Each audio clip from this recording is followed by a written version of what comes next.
Bienvenidas y bienvenidos a un episodio más de Tiempos Equívocos, la teoría crítica desde los márgenes.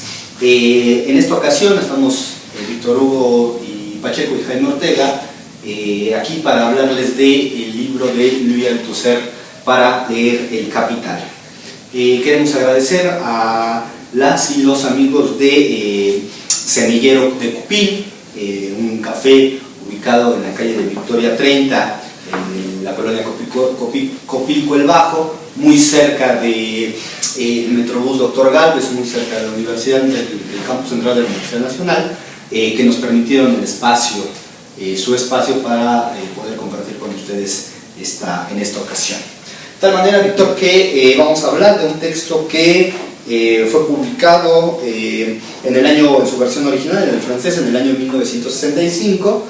Ha tenido dos traducciones al español, una traducción primera hecha en el año 66 en Cuba, prácticamente a los meses de haber sido publicado en Francia, que no se conoce mucho, quedó limitada, digamos, al espacio de la joven revolución cubana, y después ha tenido una suerte curiosa en una versión reducida. La versión francesa son 2 tomos, la versión cubana son 2 tomos, y la versión en español, que se edita en Argentina y en México sobre todo, tiene tan solo un tomo, ¿no? Donde se compila un par de trabajos de Louis Althusser y un trabajo de uno de sus alumnos, Etienne Balibar. El año pasado se cumplieron 50 años de esta obra. Hubo sendos eventos en Francia, en Japón, en México, y uno que concentró una buena cantidad de investigadoras e investigadores que están trabajando esta temática, se hizo en la ciudad de Buenos Aires, ¿no? También en Brasil se han hecho un par de cosas a propósito. De tal manera que, bueno, estamos con un texto polémico, un texto bastante denso. Vamos a hablar tan solo de una primera parte, esperándose pronto una segunda parte. Nos vamos a ocupar del capítulo o de lo que se presenta como el prefacio, que está titulado como de El Capital a la filosofía de Marx, ¿no? Entonces, pues no sé, Víctor, ¿cómo quisieras empezar? Sí, igual, ¿no? Saludando aquí a los compañeros que nos dieron el espacio, y también saludando a todos aquellos que nos están escuchando. Es interesante, ¿no? Porque para leer El Capital, ¿no? Siempre es un texto, ¿no? Es un libro que se ha concebido como una lectura fácil, ¿no? Una lectura que podría más bien servirnos de manual, ¿no? Que es como comúnmente se le ha tratado de encasillar. Sin embargo, desde el punto de vista, cuando uno lo está leyendo, ¿no? Cuando uno está realmente poniendo atención con quiénes está discutiendo Althusser, ¿no? Cuáles son las fuentes que está discutiendo, me parece que es un texto que difícilmente se podría tener esta consideración, ¿no? En primer lugar porque él tiene una disputa ahí, ¿no? En términos de si se le cataloga, ¿no? A lo que él está haciendo como parte del estructuralismo francés, ¿no? En segundo lugar, es un libro que está ofreciendo sí una lectura de Marx, pero una lectura que, bueno, aquí hay una frase que a mí me gusta mucho de este libro, ¿no? Que Althusser dice en algún momento, ¿no? Habrá que decir de cuáles lecturas somos culpables, ¿no? Y él se hace partícipe de cierta lectura del Capital, la cual vamos a tratar de exponer un poco. Sin embargo, me parece que también hay otras lecturas que están rondando, que están acechando, que se hacen presente, ¿no? De manera un tanto espectral en este libro, ¿no? Que es la lectura psicoanalítica, ¿no? Lacan está tremendamente presente en todo este texto, y también efectivamente creo que todo lo que es el estructuralismo francés de su momento, Foucault, ¿no? Por ejemplo, que son autores, son lecturas que están ahí como asediando al propio Althusser, ¿no? Se le presentan de repente, aunque él de alguna manera, en el caso del estructuralismo, lo esté tratando de negar, salen a flote a cada rato, ¿no? Sin embargo, también una cosa que es interesante, quizá tú puedas poner ahí como más énfasis en el sentido de leer el Capital, ¿no? ¿Qué significa leer el Capital? Quizá un poco más en la cuestión de qué significa leerlo como consigna, ¿no? Yo quisiera más bien anotar ahí toda la estrategia de lectura que Althusser está proponiendo, y es una estrategia de lectura que por lo menos en México se ha tratado de rechazar, una forma de acercarse al Capital, porque solo se le encasilla como si fuera un manual, ¿no? Sin embargo, cuando Althusser está diciendo hay dos formas en las que hay que leer el Capital, hay que leer a Marx, y dos maneras en las cuales Marx a su vez está leyendo a la filosofía de su momento, nos va a decir es que para leer primero se tiene que poner atención que lo que se está haciendo es un discurso, ¿no? Es un discurso, el discurso de Marx, ¿no? Aquí desde la tradición marxista o cierta tradición marxista mexicana, para decirlo correctamente, se ha tratado de ver siempre el legado o siempre esta forma de acercarse a Marx como un discurso crítico desde una óptica que se hace o se manifiesta como totalmente anti-althuseriana, ¿no? Sin embargo, Althusser mismo dice, habría que ver que lo que estamos viendo es el discurso de cómo precisamente se está acercando Marx al objeto del Capital.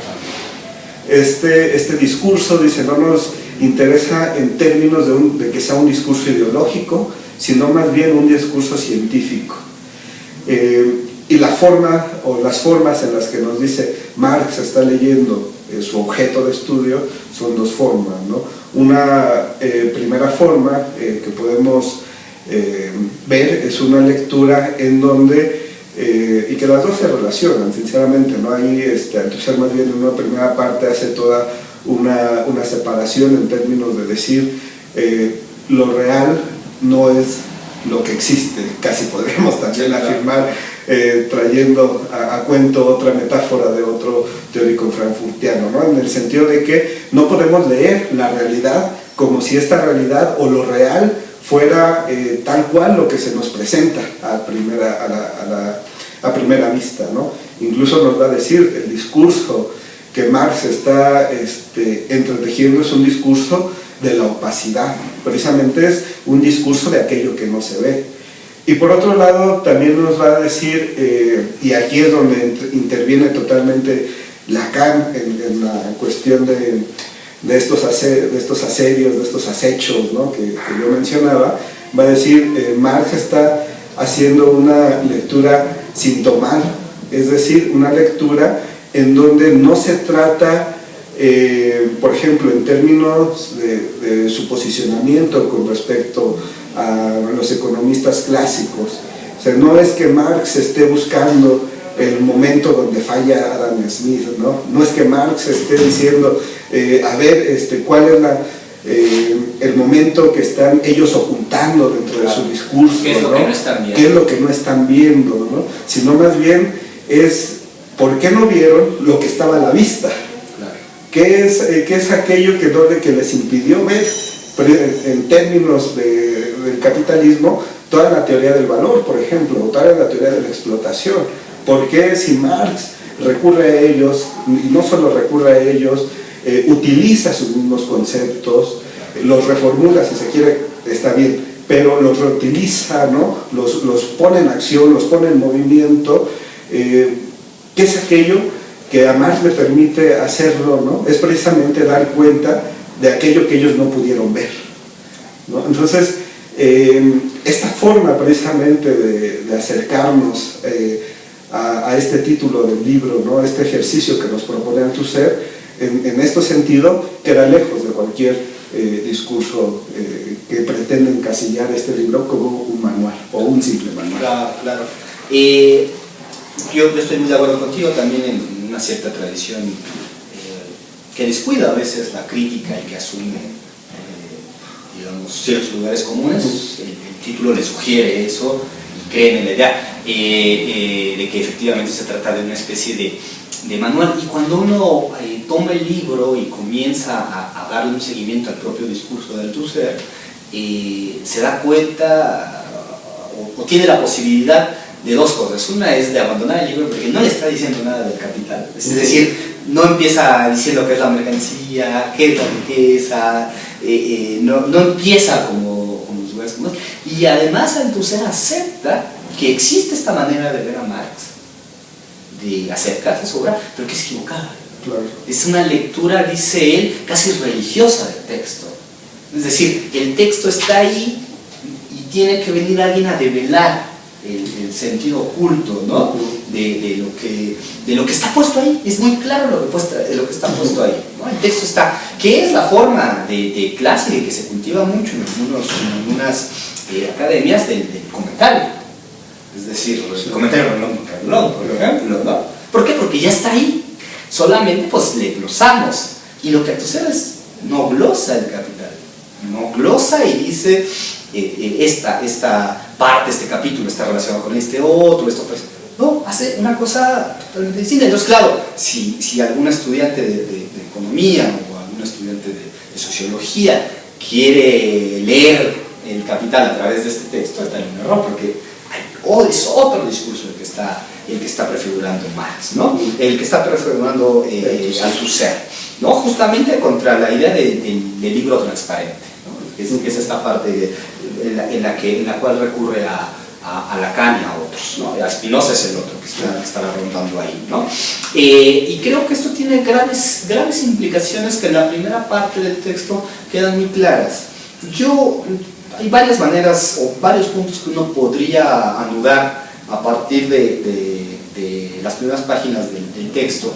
Yo pondría una que a mí me parece muy relevante, que es la del problema del conocimiento, ¿no? Es decir, Althusser nos entrega, y eso le costó ser muy criticado y le costó incluso autocriticarse, que dicho sea de paso, habría que hacer una diferencia entre la autocrítica althusseriana y la crítica lukácsiana. La autocrítica lukásiana, yo creo que ahí dice mucho de qué personajes de qué tipo de marxismo se está practicando. Que es el problema del conocimiento, no es un problema de abstracciones, no es un problema de un ver o no un saber ver, ¿no? Y por el contrario, el problema del conocimiento es una cuestión práctica. Digo que le costó caro porque a partir de aquí anuda el concepto de la práctica teórica, que es muy criticado siempre por el aparente solipsismo o el teoricismo excesivo que ello supone. Cuando uno entra a trabajar el texto se da cuenta del objetivo de Althusser. Hay un gran interlocutor, dicho o no dicho acá, que podrá ser valorado de distintas maneras, aparte de los que tú has dicho, efectivamente son ciertos, sobre todo Lacan, pero es, digamos, una cierta perspectiva que pondría en relación directa el marxismo con Hegel. Cualquier hegeliano diría, bueno, Marx no entendió Hegel, es muy probable.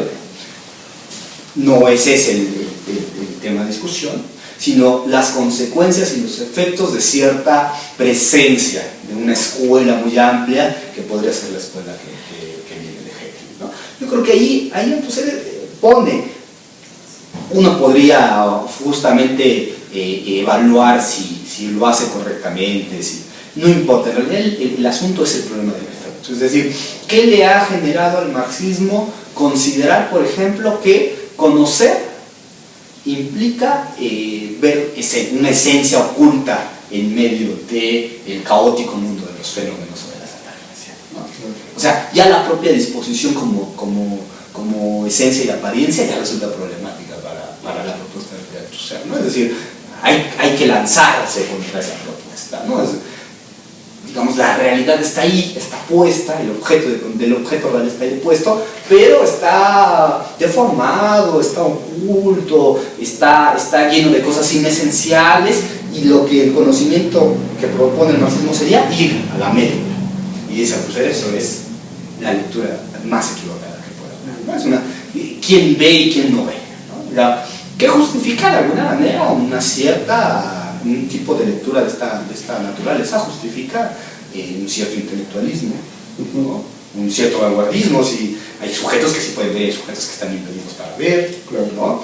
Incluso puede justificar la existencia de grandes maestros que uno tiene que remitir, porque ellos sí ven lo que el resto no ve, ¿no? Y ahí se juega un problema político interesante, ¿no? No sé cómo veas esta parte tú. Sí, es interesante, ¿no? Porque no solo está, a mi parecer, creo que Althusser va más allá de solo criticar a Hegel, ¿no? Sí, va más allá porque en últimas Hegel sería uno de los representantes, no sé si el mejor, no sé si el que forzosamente uno tendría que medirse, pero finalmente Hegel sería uno de los representantes de toda una perspectiva en un doble sentido. Por un lado humanista y por un lado totalmente subjetivista, ¿no? Porque lo que estaría incluso cuestionando Althusser, que obviamente implica cuestionar toda esta idea que acabas de decir, de extraer la esencia de los objetos, es la misma relación sujeto-objeto. Claramente. O sea, la filosofía occidental, precisamente una de las formas o de las maneras en las que ha fundamentado su epistemología es precisamente la división sujeto-objeto.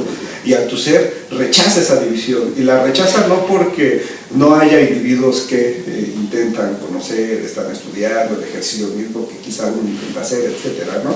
Sino la rechaza porque Althusser está viendo que finalmente no se trata de individuos el asunto.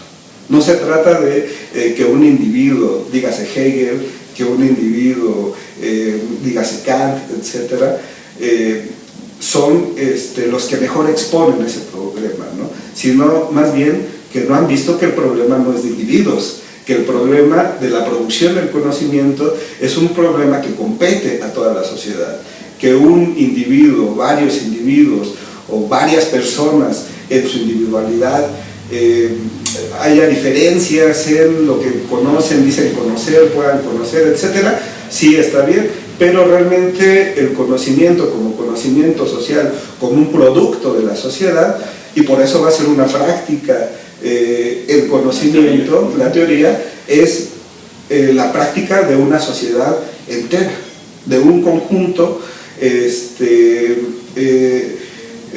histórico, de un conjunto político, de un conjunto social que no está viendo o que no está poniendo al sujeto, o mejor dicho, al individuo, ¿no? Como precisamente el que es capaz de conocer, ¿no? El que es capaz de hacer esas abstracciones, ¿no? El que es capaz de, diría Althusser, de extraer el oro, ¿no? Y pulirlo y entregarnos lo mejor, la esencia del oro, ¿no? Sino más bien es un conocimiento social, es un constructo social, es un constructo que compete a toda la sociedad. Y precisamente de ahí, de lo que se trataría de ver es precisamente como esa estructura de conocimiento histórica, siempre histórica, está repercutiendo directamente en las personas, ¿no? Ahí ya estamos en otro nivel de la discusión, un nivel que a mi parecer, incluso el mismo Althusser lo señala, es un nivel que intentó ver un autor como Foucault, en ese sentido de los sistemas de represión, etcétera. Pero lo importante y la discusión en términos del marxismo y en términos de los diferentes modos de acercarse a una teoría del conocimiento del marxismo es precisamente el hecho de que habría que borrar esa relación sujeto-objeto, ¿no? Sí, y en ese sentido, efectivamente, creo que no me atrevería a ser tan tajante, pero la verdad es que aparece Hegel como un pretexto, digamos, ¿no? En realidad, y en un momento aparece Sartre, por ejemplo, ¿no? La cual critica duramente y en general a toda tendencia, escuela o identificación del marxismo como una filosofía de la praxis. Porque justamente al ser social está determinado el conocimiento, y al estar determinado uno no puede hablar de que hay una teoría pura y una práctica, una única práctica, ¿no? Que es el núcleo esencial de cualquier filosofía de la praxis, ¿no? Esta conjunción entre teoría y práctica. Y la crítica de Althusser, que me parece una crítica muy marxista, es decir, a ver, no hay teoría que no tenga un sustento material, es decir, que sea pura idea, pura abstracción, y tampoco hay una sola práctica, ¿no? ¿Y qué es? Dice Althusser, casi al final de este texto, hay una estructura de las prácticas, es decir, hay un objeto sobre el cual se le imponen medios y relaciones de producción y tiene un nuevo resultado, así como en el trabajo. Así como el proceso de trabajo es la aplicación de fuerzas, de relaciones, de herramientas a la materia, al árbol, al tabique, a lo que sea, lo mismo pasa con el conocimiento. Y tú lo dijiste, lo incluiste en tu exposición, el conocimiento es producción. El conocimiento, al menos en la sociedad burguesa, es producción. Y en ese sentido se trabaja con ideas, con ideologías, con representaciones, se le aplican conceptos y se crea algo nuevo. ¿Qué es lo que él descubre? Justamente lo que trata de descubrir. Pensemos que para muchas de las discusiones de la primera mitad del siglo XX, Marx es un ricardiano de izquierda que trabaja Ricardo desde Hegel, ¿no? Sí, es decir, Marx sería solamente la conclusión de Hegel y de Ricardo, ¿no? Entonces, ahí dice Althusser, no, aquí hay una problemática nueva, aquí hay un nuevo discurso, ¿no? Y hay que desentrañar la estructura de ese nuevo discurso. Entonces, yo creo que esta parte es bien importante, es decir, el conocimiento no es ir a la esencia, quitar lo inesencial, lo fenoménico, lo que nos engaña, y asumir que es un acto productivo, y en ese sentido es un acto profundamente social, es decir, colectivo, ¿no? Incluso de vida, digamos. Uno siempre está trabajando sus ideas y sus representaciones. Yo quisiera mencionar algo, Víctor, antes de darle nuevamente la palabra. Hay dos cosas que me sorprenden mucho de Althusser. Esta de conocimiento es muy interesante. Una es la de la totalidad. Althusser esboza un concepto de totalidad que me parece no ha sido muy trabajado. Incluso los críticos como Dussel en el libro llamado La producción teórica de Marx, a propósito de la producción teórica, le dedica un pequeño apartado, y sobre todo para contrastarla con la idea lukácsiana, ¿no? Él se la endilga a Hegel. Él dice que esa visión de la totalidad es de Hegel. Uno podría ir, evidentemente, saber si es efectivo eso que dice. El asunto no es ese, el asunto es una idea de totalidad que él nombra como la totalidad expresiva.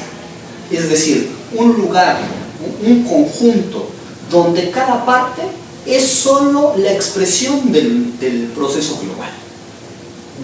¿Qué es la versión lukácsiana? Esa es la versión lukácsiana, ¿no? Que está expuesta en Historia y Conciencia de Clase. Es decir, cada parte representa, expresa, contiene al todo. Y la versión de Althusser es distinta. La versión de Althusser es una versión donde la parte tiene autonomía, tiene sus propias articulaciones, tiene su propia temporalidad, ¿no? Es decir, hay posibilidad de pensar cierta autonomía de la parte. No está sujeta al proceso global, no está sujeta al espíritu, digamos, como espíritu de época, no está sujeta al todo. Yo creo que esta es digamos, pensando desde el problema de la totalidad, de cómo se asedia la totalidad, la versión althusseriana resulta bastante cuestionadora de la tradición que abre Lukács. Sí, esa primera parte quería mencionarla. La otra es la crítica al racionalismo que hace Althusser, ¿no? Él ubica, y nuevamente no solo a Hegel, podemos pensar desde Descartes, ¿no?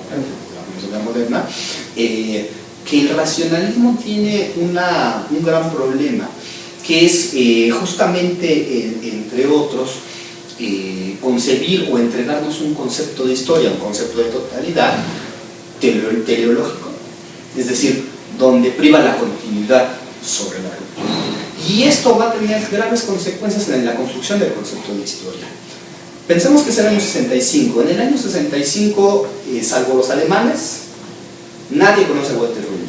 Es decir, se conoce poco fuera de Alemania y de los círculos frankfurtianos a Walter Rödel. Y Althusser en el 65, en la segunda parte de su contribución para leer el Capital, pone el problema de la temporalidad como el concepto central de la ciencia, ¿no? Este cientificismo que tiene marcado en este texto de Althusser.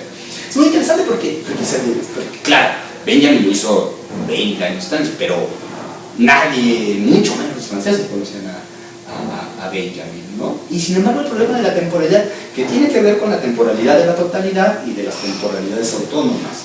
Es decir, hay multitemporalidad.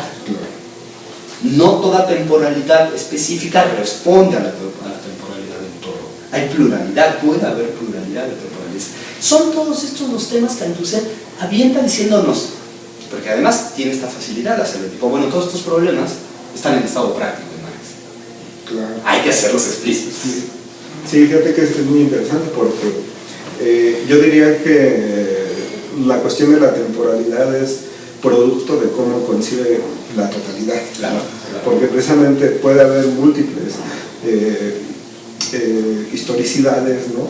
Cada práctica puede tener su historicidad, cada articulación de la sociedad puede tener su historicidad, precisamente porque la idea de la totalidad no es una única totalidad y una totalidad cerrada, así, férrea, ¿no?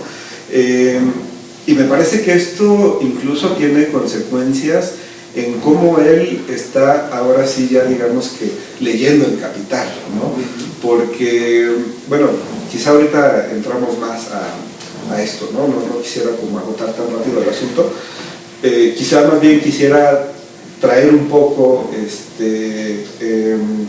a otro autor que me parece que lo que hace es poner de manera explícita todo esto que Althusser nos está diciendo en una lectura reciente sobre el Capital, ¿no? Sobre el tomo 1 del Capital y sobre todo sobre el capítulo primero, ¿no? Que es Frederick Jameson, ¿no?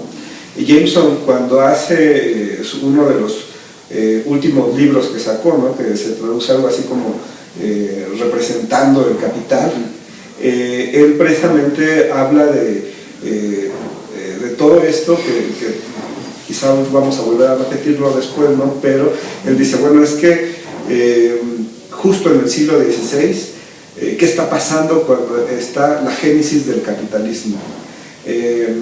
Nos aferramos a una idea en donde tenemos que plantear la discusión como cierta tradición lo hizo en términos de la transición al capitalismo, o nos aferramos a una idea que diga que ya el siglo XVI de suyo se presenta ya como preeminentemente capitalista, ¿no?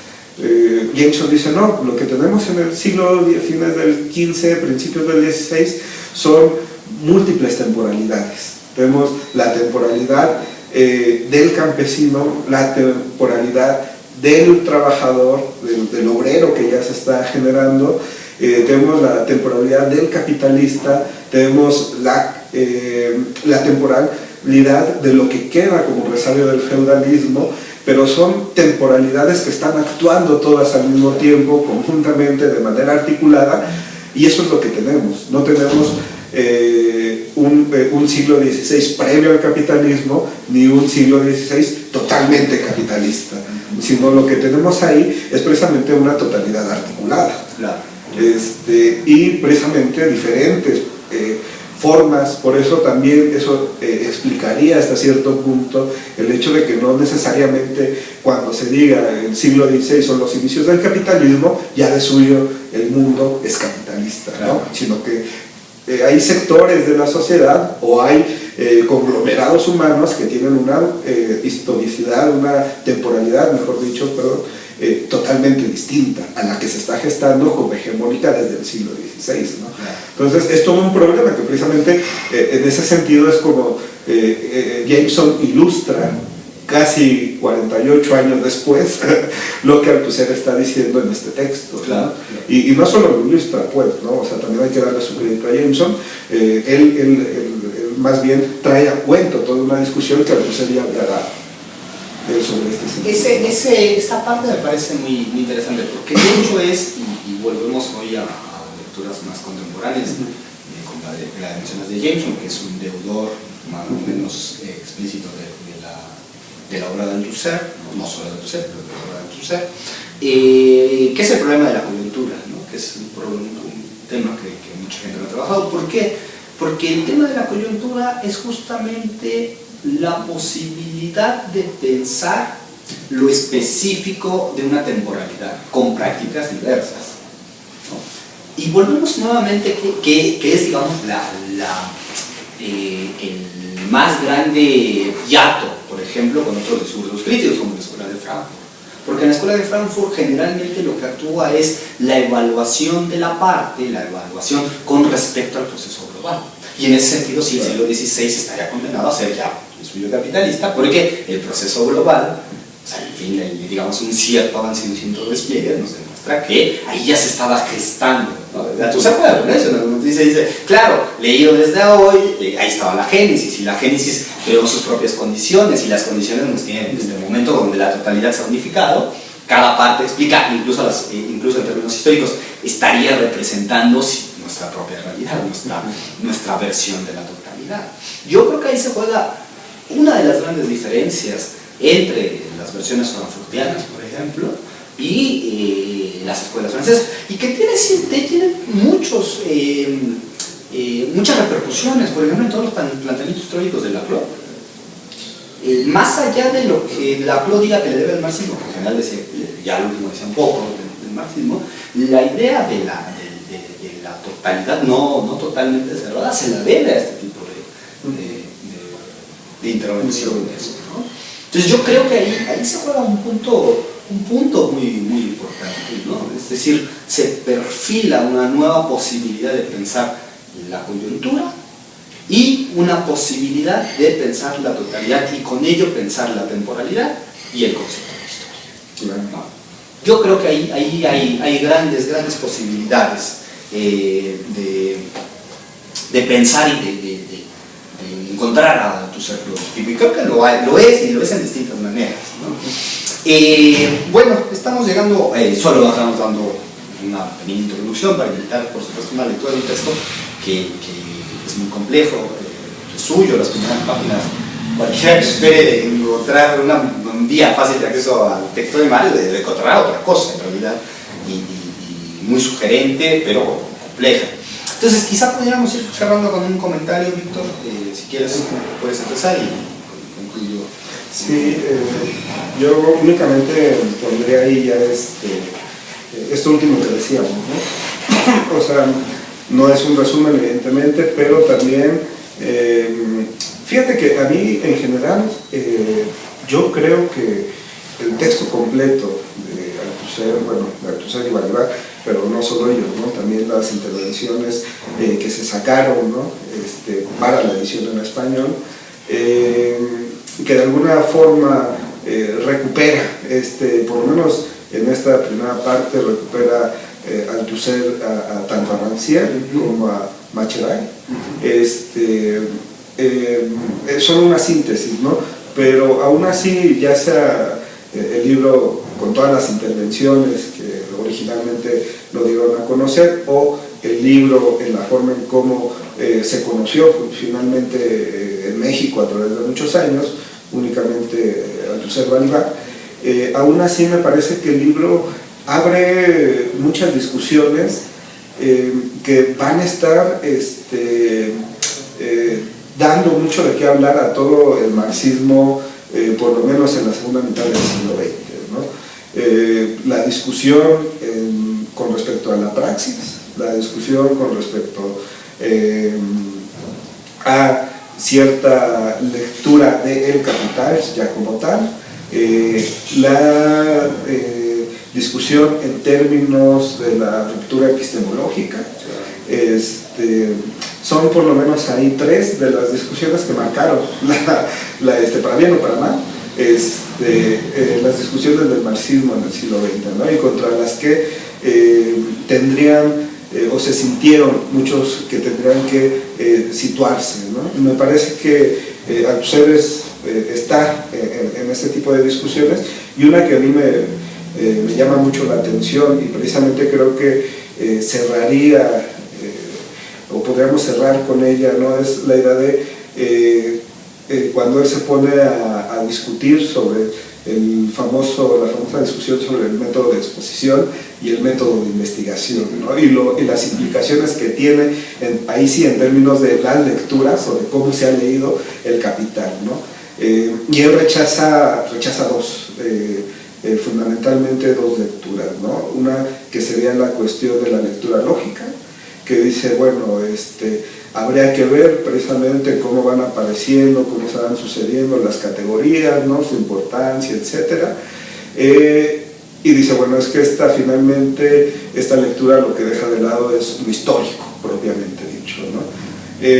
Y la otra sería la lectura histórica, ¿no? La lectura que diría el Capital, y que de hecho hay que mencionarlo también, es una forma en cómo se ha tratado también de encasillar la lectura de Althusser, ¿no? Sobre todo no con este libro, sino con un resumen que tiene sobre el Capital, ¿no? Que ahorita no recuerdo cómo se llama. En México se editó, una de las últimas ediciones fue como en 2005. Sí, la guía de lectura del Capital, donde él dice hay que empezar, ¿no? Hay que quitar, hay que empezar por la cuestión del famoso capítulo 24, ¿no? Sin embargo, Althusser en este libro también va a rechazar esa lectura, porque dice, bueno, no es que estemos leyendo el Capital de una manera histórica en términos de cómo históricamente los procesos se han dado dentro de la realidad, sino más bien lo que tenemos que ver, y por eso de ahí que tampoco les sirva ver estas distinciones entre sujeto-objeto, ¿no? Entre que va primero, ¿no? Si es lógico, si es histórico, etc. Y va a decir, no, pues lo que nos interesa ver precisamente es cómo hay una totalidad articulada que se está haciendo presente y que es la que puede generar un nuevo proceso histórico, un nuevo continente histórico, que va a decir que es lo que funda Marx, ¿no? En términos de precisamente el Capital se hace presente, pero se hace presente dentro de todo un mundo con el que se tiene que articular con otro tipo de temporalidades, ¿no? En ese sentido dice, no nos sirve una lectura ni lógica ni una lectura histórica, porque no es únicamente que tengamos que dar cuenta del Capital como tal, sino más bien cómo el Capital se desarrolla en múltiples determinaciones. Yo retomaría esta parte, un tema que va a aparecer en la obra de Althusser y que es muy problemático para quienes ven, digamos, el texto del Capital, un discurso prístino, digamos, del capítulo primero de la mercancía, incluso hasta los libros que editará Engels, el tomo 2 y el tomo 3, digamos, el gran tema es que el Capital, y no lo dice acá, no se atreve sobre el año 75, es muy difícil que lo haga, aunque lo insinúa y lo insinuará en los años 70, y es que el Capital de Marx es un libro cuya unidad es ficticia, es decir, no hay una sola lógica articulando los discursos. Claro. La explotación, la subsunción, lo mercantil, todas esas responden a distintas lógicas de comprensión, que es muy distinto a la versión donde, digamos, la mercancía es la abstracción y la acumulación originaria sería el punto menos abstracto, y tampoco le funciona la solución engelsiana de lo lógico histórico, ¿no? Porque se vería ante una visión lineal de la historia. Es decir, no debería de ser denominado lógico histórico, sino lógico cronológico. ¿No? Es un crono, es una cronología, ¿no? Las formas del valor que explica Marx serían cronológicamente expuestas. Y dice, ese no es el problema. Justamente el concepto marxista, la ciencia marxista, la ciencia que abre el marxismo, sería la que puede capturar o la que puede localizar en estas múltiples determinaciones las múltiples temporalidades. Y ahí no te sirve la idea de lo cronológico, ¿no? Es decir, primero fue la mercancía y después el intercambio, y después del intercambio la compra de trabajo, o sea, no te sirve, ¿no? Son lógicas distintas. Eso por un lado, me parece que es muy importante. Y lo dice cuando critica la idea de la razón, ¿no? De la astucia de la razón que va conquistando la libertad, ¿no? Que va desarrollándose progresivamente. Digamos, yo creo que la gran apuesta althuseriana es quitarle al marxismo toda la teleología, es decir, toda esta idea de que ya estaba predispuesto desde el principio del Capital el valor de uso y al final triunfará el valor de uso, y hacerse cargo políticamente de esa situación, ¿no? Es decir, esto tiene consecuencias políticas, ¿no? Y voy a la segunda parte, efectivamente, me atrevo a decir que el fenómeno del Tusser, más allá de si fue en algún momento, como muchos te lo dicen ahora, una moda o no, ponía todos los temas sobre la mesa, es decir, ponía a Marx en el patio de los clavos, diciéndole Marx,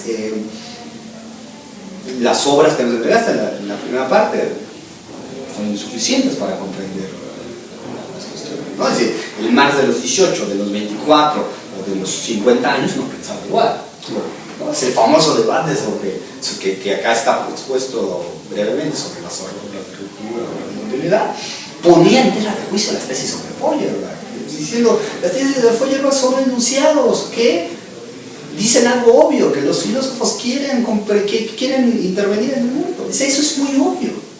Siempre, ningún filósofo quiere interpretar. Todos quieren transformar.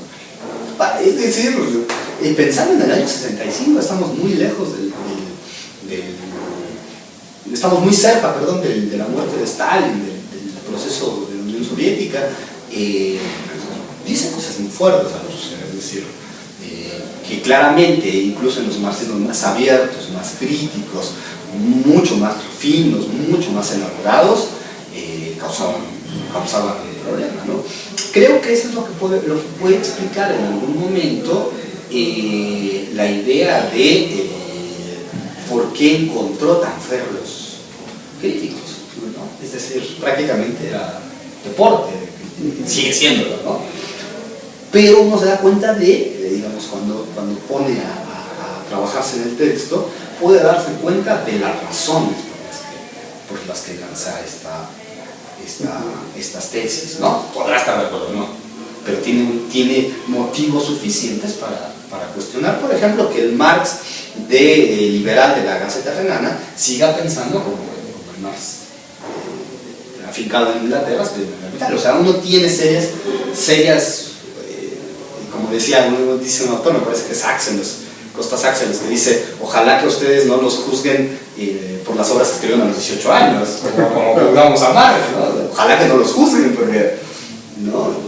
Es decir, bueno, en fin, yo creo que es un texto que da, evidentemente esto es una brevísima introducción, no queremos alargarla más, es un comentario un poco al paso, pero nos parece importante porque el año pasado pues, se cumplieron los 50 años, es un texto que uno descubre siempre cosas nuevas cuando vuelve a leer, bastante sugerentes algunas, la frase con la que tú iniciaste, ¿no? Ninguna lectura es inocente. Yo creo que un poco la lectura que hacemos nosotros también está atravesada por el impacto de los 50 años. Es decir, no se lee igual, si no se escribe y no se piensa igual de los 18 a los 50 años, tampoco se lee igual, ¿no? Y eso hay que aceptarlo. Pero bueno, pues dejémoslo aquí, Víctor, y prometemos un par de programas más sobre esta temática, pero verdad, no hay mucho hilo que cortar todavía, mucho tele que cortar todavía. Entonces, bueno, pues muchas gracias. Muchas gracias.